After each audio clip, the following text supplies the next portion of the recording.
Welcome to Talk Purpose and Truth, shifting you into higher consciousness. A show that elevates, uplifts, and encourages listeners to grow, heal, awaken, and evolve.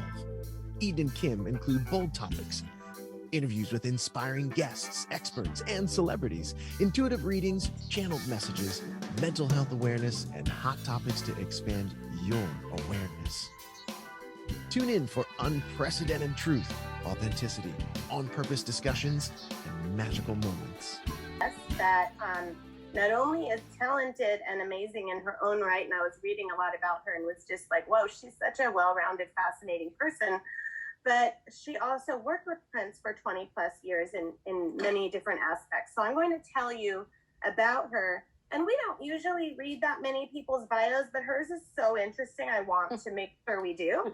So, with multiple projects at the age of 15, Elisa Fiorillo won the 1985 Star Search talent show. I used to watch every episode. I did too. Oh, right? Yeah, I did. I'm sure I voted for you.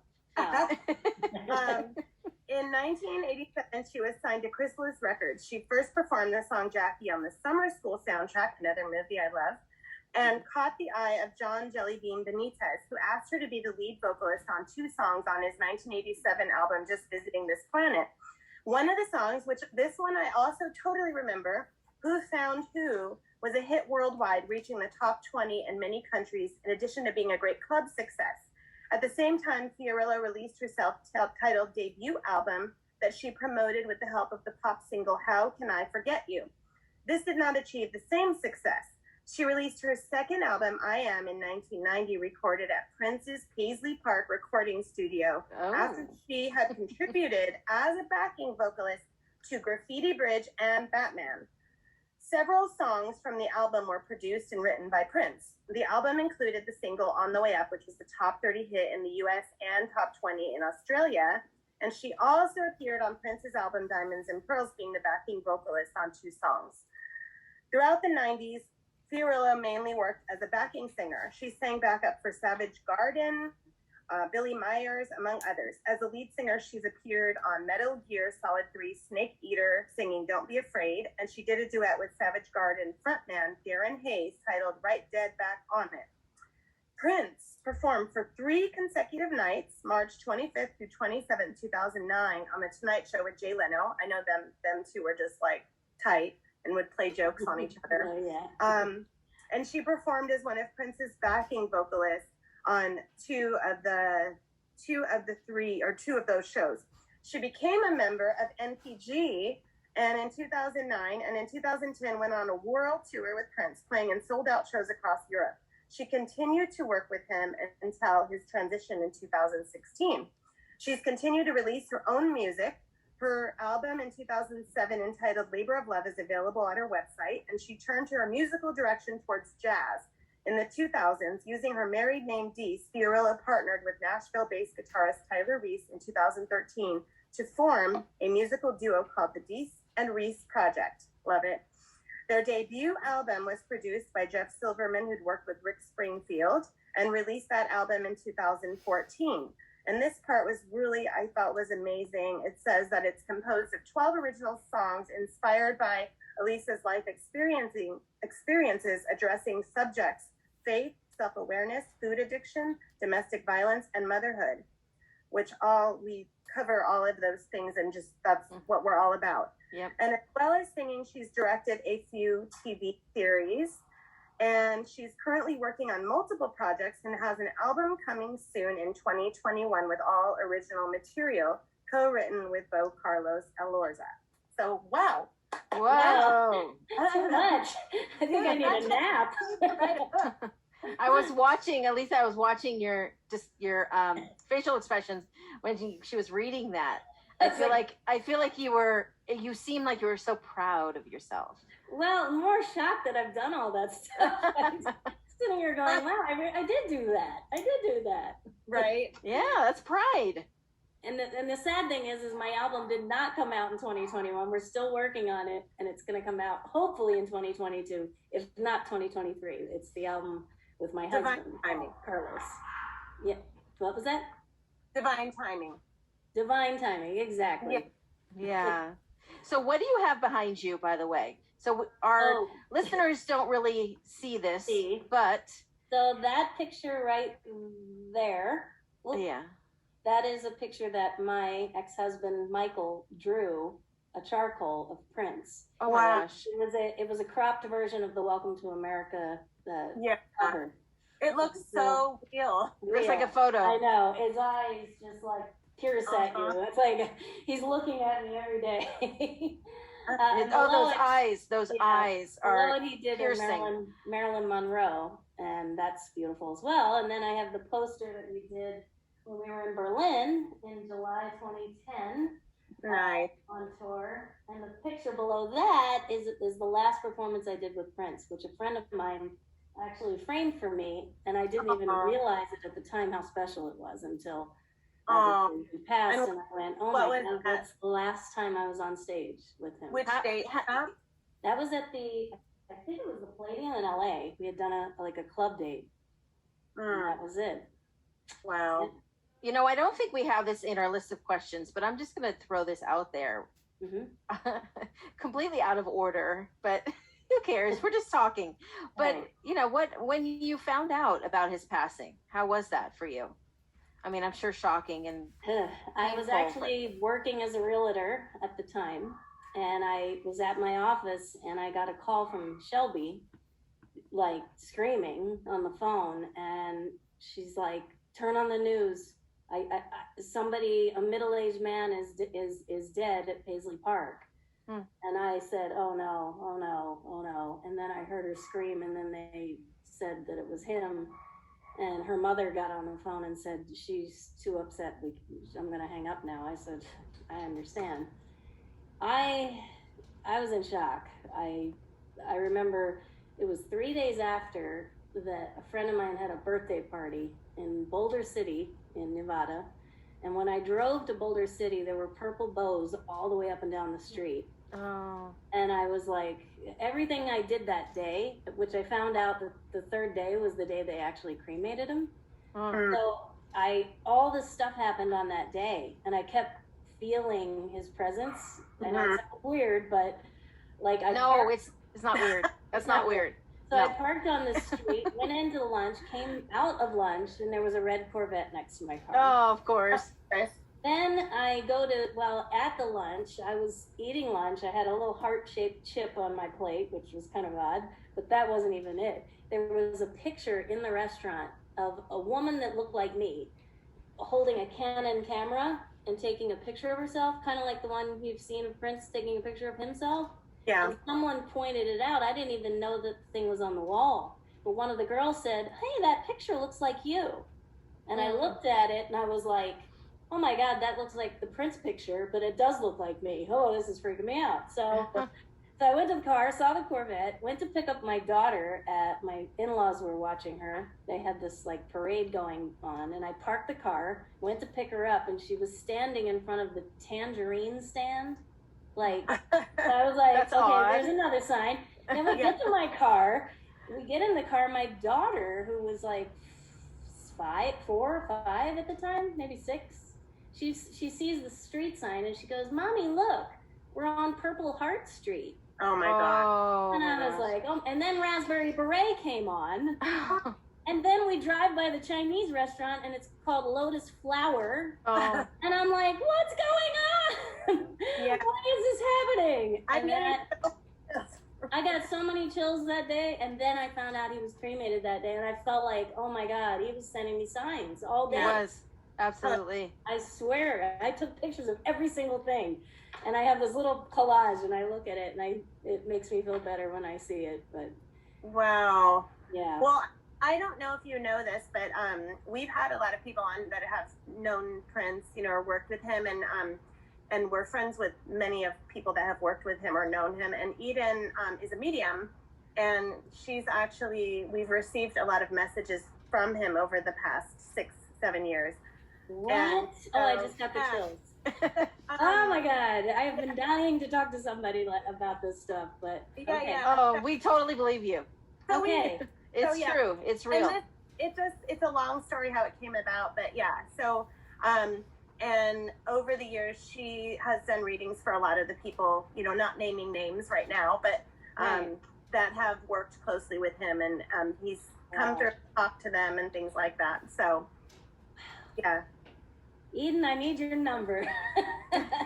I'm serious. I really want to talk to you because there's a lot of stuff in my head that I just feel like I need to get out. Okay. You know? Yeah, we'll do it. There's no, right? Wow. Yes. Okay. Well, how do we go from there to from that to this? I don't know. Well, you know what? First, I'm going to ask another question. It's just these questions are coming into my head. Maybe he's coming through and he wants me to ask you these things. Oh my gosh, I'm just going to say it this way. I was about to say he wants to know how you felt about him. I just heard that. I loved him with my entire heart. He was like, so, I mean, when I was 19 years old, or actually I was about 20, and I did my first record with him, we were friends for good year and a half. And it turned into a little more. Oh, those kinds of friends. Okay. Yeah. But I always felt very intimidated by him because he was a lot older than me. And I thought at that time he was way older than me when you're young, you know. And our friendship turned, you know, and I never talked about it because I did not want people even knowing my business like that. And so I kept it quiet. So when it ended and we weren't there anymore, years went by, he called me, he wanted me to come play him some of my music. And I had a boyfriend that was very jealous of Prince, and I couldn't go. And I told him that. And he was upset because he's like, well, I have a girlfriend, why should that matter? And I'm like, well, because I'm in a bad situation. And that ended up being a situation where I was put into a very awful situation. It was a domestic violence thing. So it's strange how we kind of connected, but then I couldn't see him and I let it go. And then 20 years later, he just randomly found my YouTube video because I had worked in Vegas, and the sound engineer was talking about Paisley Park. And I overheard him and I said, oh, I used to work there. And he's like, really? I'll let Prince know that I saw you. And I'm like, yeah, please do. And he's like, why don't you go to the Rio and say hi? And I'm like, yeah, I'm not going to go there. I didn't want to do that. I was at one of those shows. Yeah, I would have seen you. And so I guess he went home and told him, because I was working at my daughter's daycare and I got a call from Prince. And he basically said, it was like we picked up where we left off. Like all these years had passed and we were just laughing, and it was like I had never left him. So I think with him and I, like, even when I got back in the band, we never talked about the past. we just went forward and we were like brother and sister, and that's exactly how it was. And I think really what was in his heart was that he trusted me, and he didn't trust a lot of people. No. And I knew that because when I first joined the band, I think he told Shelby, Liv, and a couple of the other band members, he's like, when you meet Elisa, you're going to meet the most beautiful spirit that you'll ever meet, right? So that's a huge compliment. Right. And I think over the years, I mean, I was broke. I had no record deal. I had a lot of times where I could have done something to make money off of what I knew and my story. And I just never wanted to do that to him. I just felt like it wasn't something I ever needed to do. And he respected me for that.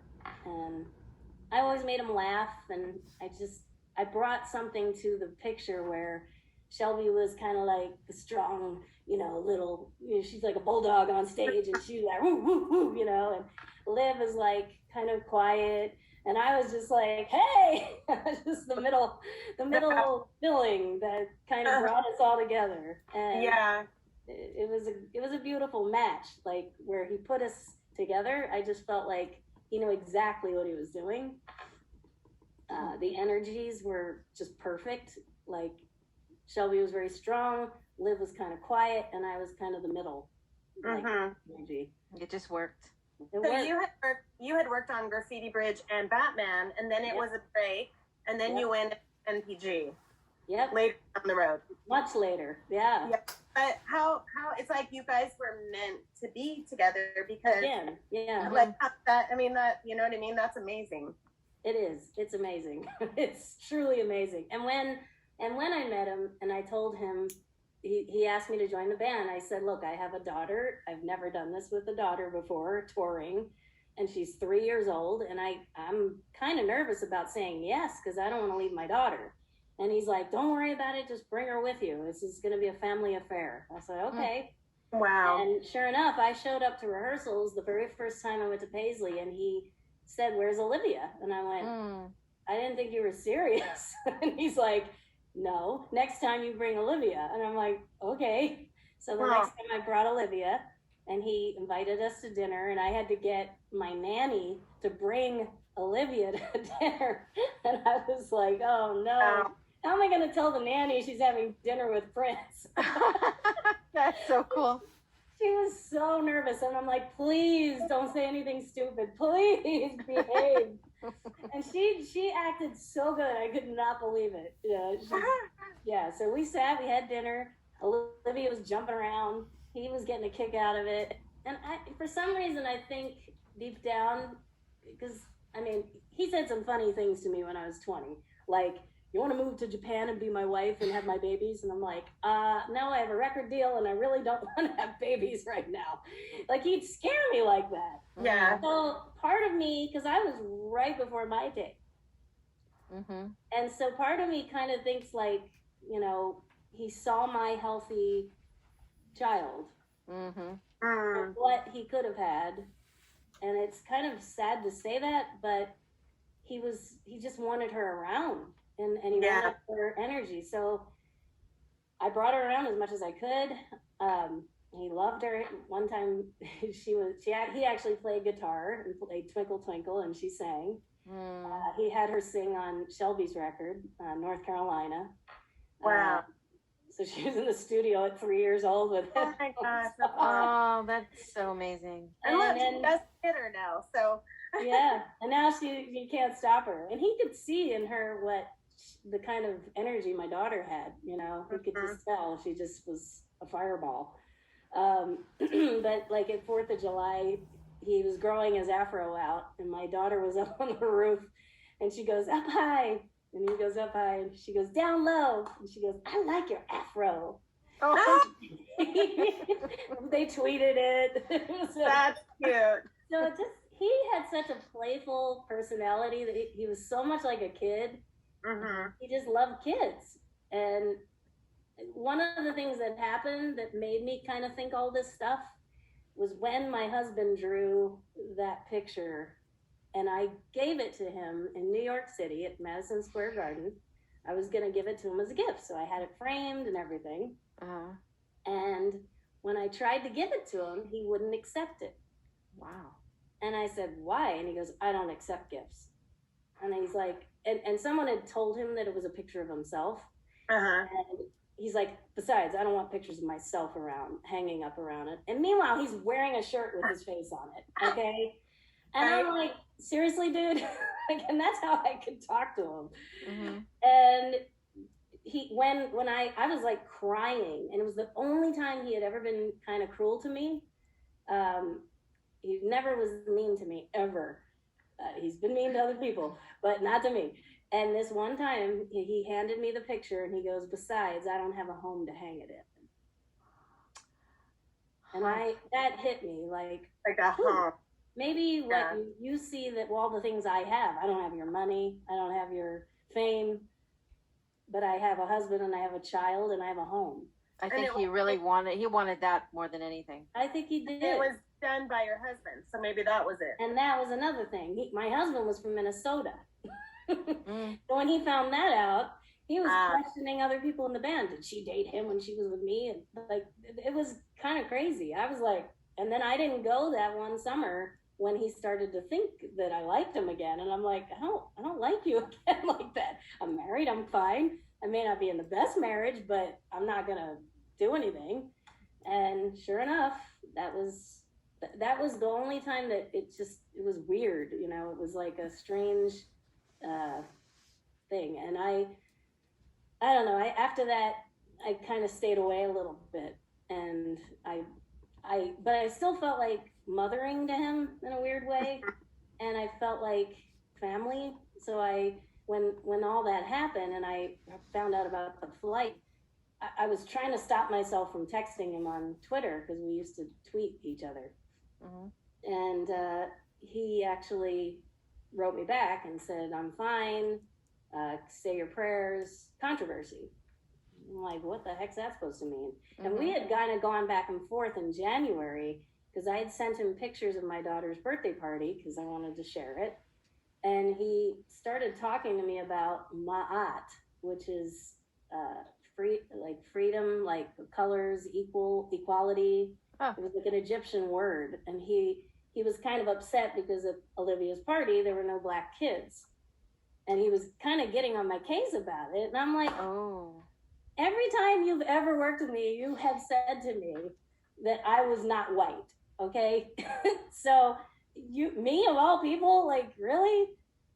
You know, and then what's crazy is after he passed, I put my daughter in a school that was very, very across the board, like Black, white, you know, diverse, and very diverse. And I did it, and part of me was like doing that for Prince in a weird way because I felt like he wanted me to put my daughter in that school. Yeah. And it was a performing arts school, and she loved it, and it's the best thing I ever did. I'm so glad that I did that. Well, and look at now you're working with Purple Playground, which is a school teaching kids. Yeah, exactly. It's crazy. Tell us about Purple Playground. So Heidi Vader, who was one of Prince's biggest fans, contacted me and asked me if I would do a Zoom call for the kids during COVID because we couldn't do it in person. And so I just went on as a person to help write songs and teach them how to write songs. And it just grew from there. The kids liked me. I loved doing it. And now I'm the director of music, one of them, along with Adrian Crutchfield, who is one of the horn players for the MPG. So last year, we actually got together. It was 2 weeks in Minnesota. We wrote about 6 songs in like a week and recorded them all. Had a really great engineer, a guy named Bishop came out, and he recorded the kids, and we worked with them in the studio. We had them perform live. We had a gig with Adrian, and the kids all sat in and sang, played the trumpet and piano.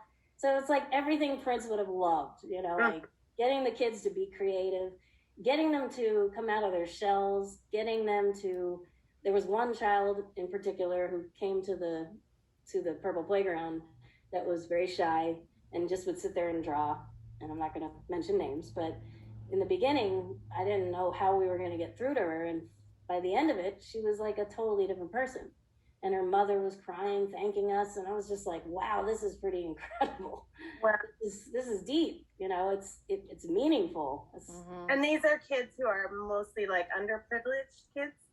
Yeah, I mean, a little bit of everything, not necessarily, you know, underprivileged totally, but most of them are in Minnesota, but some of them came from like Wisconsin. And when we did the Zoom call, obviously we had people in Europe and all over, so that was cool.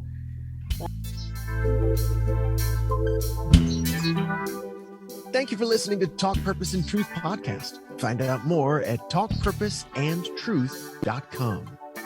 And follow us at Talk Purpose Truth on Instagram and Facebook.